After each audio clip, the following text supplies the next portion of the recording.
We're going to be putting two NFL powerhouses against each other, the 1984 Miami Dolphins team and the 1972 Miami Dolphins team. How we're going to decide this is you, the fans, will vote. Not only that, we're going to be going through team rankings, most notable players, the best overall player, and the best overall team performance.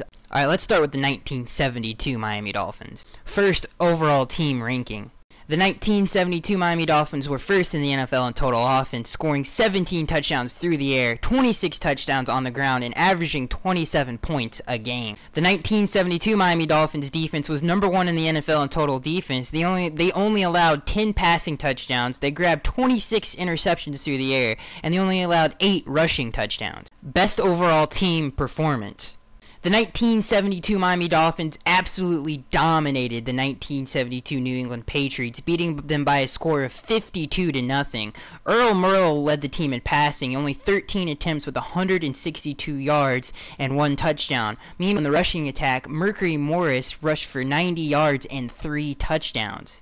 The Miami Dolphins defense only allowed 66 yards through the air to the New England Patriots starting quarterback, Jim Plunkett. Allowed 44 yards on the ground to Carroll Garrett, the New England Patriots starting running back. Best overall player. The 1972 Miami Dolphins' best overall player would have to be Larry Zonka. Larry Zonka is one of the greatest power backs to ever live. He's a Pro Football Hall of Famer. He's a 2-time first-team All-Pro. He's a 5-time Pro Bowler. He had 1,117 yards on the season with 6 touchdowns. His best performance of the year came in the biggest game of the year against the Redskins in the Super Bowl, where he punched the Miami Dolphins' ticket with their first ever Super Bowl in franchise history, punched the ticket for the first undefeated season, still, the record still stands 17-0, and I had 112 yards on 15 attempts in that game. Most notable players. The 1972 Miami Dolphins' most notable players include one of the greatest backfields to ever grace a football field, Jim Kick, Mercury Morris, and Larry Zonka. Also one of the greatest receivers to ever live in Paul Warfield. It also includes two of the best safety duos probably in NFL history with Jake Scott and Dick Anderson. And probably the greatest distributor in NFL history in Bob Greasy. Next up, the 1984 Miami Dolphins overall team rankings. The 1984 Miami Dolphins offense was one of the greatest of all time. They were number one in the NFL in total offense. They had 5,000 yards through the air, 49 touchdowns through the air. They had 1,918 rushing yards and 18 rushing touchdowns on the ground. The 1984 Miami Dolphins defense, however, was 7th in overall league ranking, giving up 14 touchdowns through the air and 18 touchdowns on the ground. They did finish with a 14-2 overall record, one of the greatest offenses to ever grace a football field, and they ran into one of the greatest teams of all time in the San Francisco 49ers, just fell short of the Super Bowl. Overall best performance. The 1984 Miami Dolphins' best overall performance has to be in the AFC Championship game when they played the Pittsburgh Steelers and destroyed them 45-28.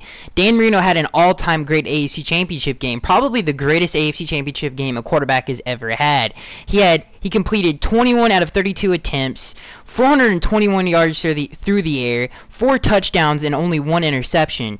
Tony Nathan also had 114 yards receiving from the running back position, and Mark Duper absolutely went crazy with 148 yards receiving.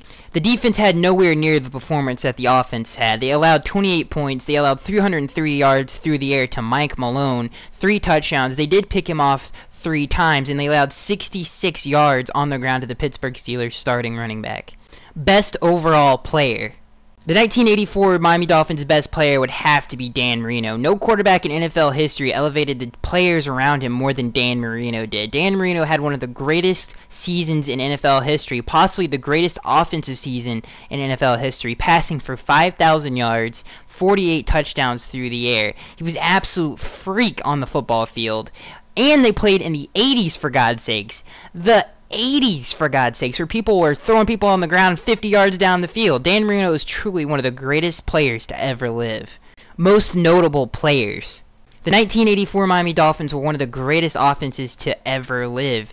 Players including Dan Marino, Mark Duper, Mark Clayton, Tony Nathan, Nat Moore. The list goes on and on and on. That was the greatest cast Dan Marino ever played with. You could make the argument that these are the two best Dolphins teams ever.